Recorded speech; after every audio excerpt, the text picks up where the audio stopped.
ये ज़ीरो है, ज़ीरो गलती से वो हो गया, थोड़ा मिस्टेक हो जाता है। और चैप्टर 18 बहुत इजी है, कुछ बताने लायक है नहीं, फिर भी बता देता हूँ। प्रोबेबिलिटी को निकालने का favourable outcomes upon total outcomes ये है पी प्रोबेबिलिटी।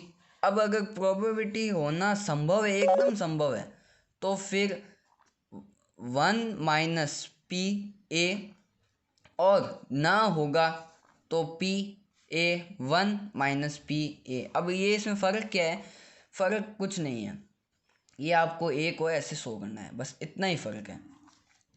हुक्म, हुक्म भैया ताश खेली होगी किसी ने, हुक्म बोलते हैं जिसे, उसमें आ सकता है कि हुक्म है, उसको स्पेट्स लिख के आ सकता है, तो फिर दिक्कत हो जाएगी आपको कि क्या है ये।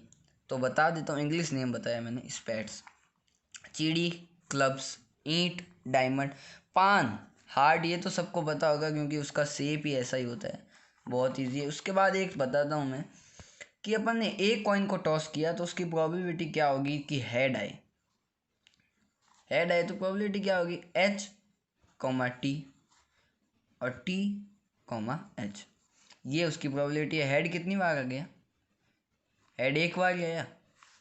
और उसमें क्या प्रोबेबिलिटी होगी कि कितने टर्म्स निकल रहे हैं अलग अलग तरह के, तो वो दो निकल रहे हैं क्योंकि HT निकल रहा है और TH निकल रहा है। तो मैंने सिंपल बताया, एक और बता देता हूँ। अपन ने 3 कॉइन टॉस किए, एक में आ गया HH, HHT, HTT, TTT, TTH और THH। अब इसमें पूछ रहा है हेड आने की प्रोबेबिलिटी कितनी है, और तीनों में हेड आने की प्रोबेबिलिटी तो सिर्फ एक है। और पूछ ले कि हेड आने की प्रोबेबिलिटी कितनी है, तो सिर्फ हेड आने की, मतलब एक आए, दो आए, तीन आए, उसका कोई मतलब नहीं है। तो 1 2 3 4 5, 5 हो गई, ऐसे ही। ठीक है, उसके बाद ये बेसिक फार्मूलाज है, मेरे ख्याल से इम्पोर्टेंट है बहुत, क्योंकि सिंपल फार्मूलाज आ जाते हैं तो अपन को फिर पता नहीं होता है। Area of rectangle L/B, length है ये, यहाँ पे length into breadth. Perimeter of rectangle 2L+B, length और breadth. Area of square side, भुजा, यानी कि अगर दो दे रखा है उसको, उसने पूछ लिया एरिया ऑफ स्क्वायर, 1 मार्क्स में क्वेश्चन आ जाता है। कुछ बच्चे को पता ही नहीं होता है ये है क्या, जबकि उनको आंसर आता है, तो फिर ये 2 × 2 हो जाएगा और आंसर आ जाएगा 4। अगर 4 आ गया तो 4 × 4 16, ऐसे चलता रहेगा। पेरीमीटर ऑफ स्क्वायर 4 × साइड, 4 तो हो गई, साइड कितनी है भैया, यहाँ पे 2 थी तो 4 × 2 8 हो जाएगी, यहाँ पे 4 थी तो 4 × 4 16 हो जाएगी। ये कुछ इस तरह से है। उसके बाद मैं आपको बता देता हूँ, ये आइडेंटिटी है, इम्पोर्टेंट है, इसमें कुछ आइडेंटिटी इम्पोर्टेंट है, वैसे ज़्यादा आती नहीं है, फिर भी एक दो बता देता हूँ मैं।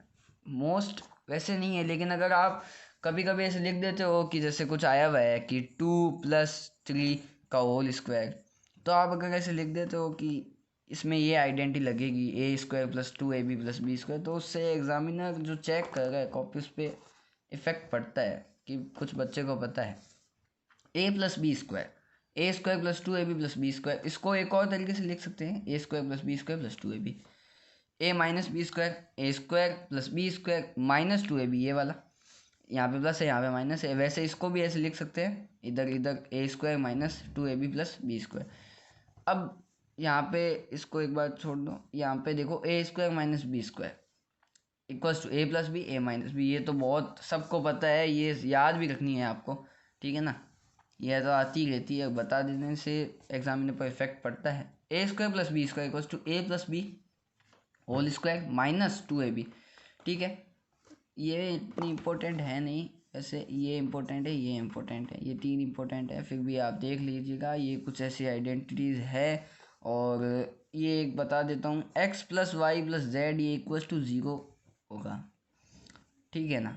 अब आपका सवाल होना चाहिए ये 0 क्यों होगा, क्योंकि ये आइडेंटिटी पॉलीनॉमियल्स में लगने वाली है। इसका मतलब ये नहीं है कि X और Y और Z ही 0 हैं, जैसे X 2 है, Y 3 है, ये 4 है, तो ये 0 थोड़ी होंगे, ये तो हो जाएंगे 4 3 7 और 2 9।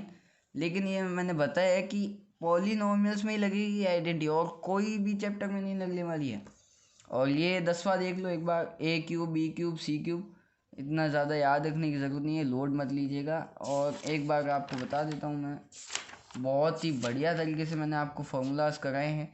ये रिंग वाला तो याद ही रखना है, ठीक है। और धराचार्य का फॉर्मूला भी याद रखना है आपको। धराचार्य का जो मैंने 1 नंबर का बताया था, ये आएगा पेपर में, ये ज़रूर आएगा, आप लिख के ले लो। कुल मिला के मैंने आपको सारे चैप्टर्स के फॉर्मूले करा दिए हैं।